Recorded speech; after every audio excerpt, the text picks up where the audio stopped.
Welcome to Chef Alli's Farm Fresh Kitchen. I'm Chef Alli, and I've been stirring up a love of farm fresh cooking all across my home state of Kansas for over a decade. I enjoy teaching you about food, cooking, and family farms. And from farm to fork, Kansas farmers are always working hard so we can enjoy delicious Kansas-raised food.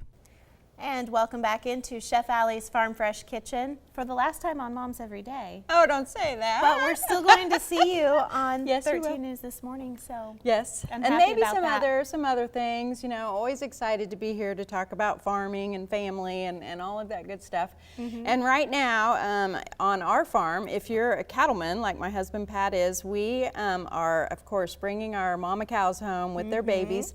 Some though cattlemen have what they call spring calves, and they're actually weaning those off of their mama because they've grown all summer long, and so they're what we call working our cattle, which means you give them vaccinations, you check them out, and you separate them from their mamas. We got to go out and help some of our friends at Dutch Creek Ranch the other day do that, gather their cattle, and it's just really fun. You know, living here in the heartland, it's such a beautiful place. So, but I know we have to talk about cooking and at some point because we all have to feed our families. Yes. And so in October, of course, that is National Pork Month. And so in honor of that, it's also National Chili Month. So I'm kind of combining the two because this is what we're going to call the inverted tamale pie.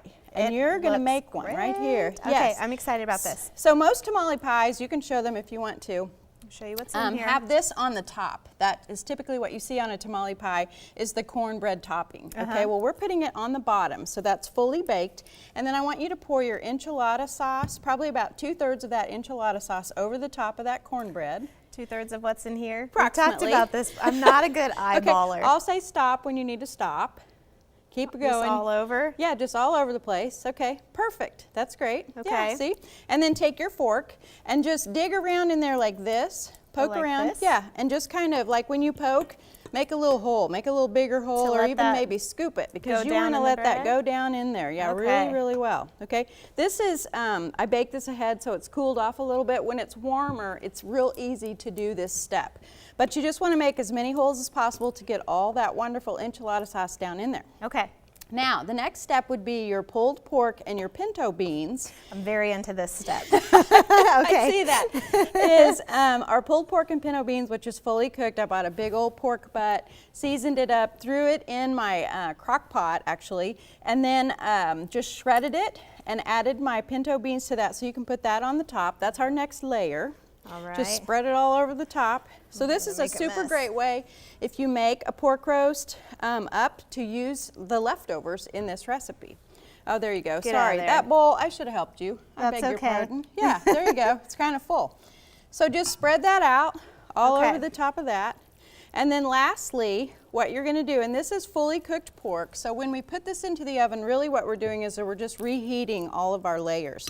And then this is your cheddar cheese that we sprinkle Yum. on the top. Okay. Yep. And of course that's Alma cheese. I love their sharp Yes. cheddar. Oh, we do too. So wonderful cheese.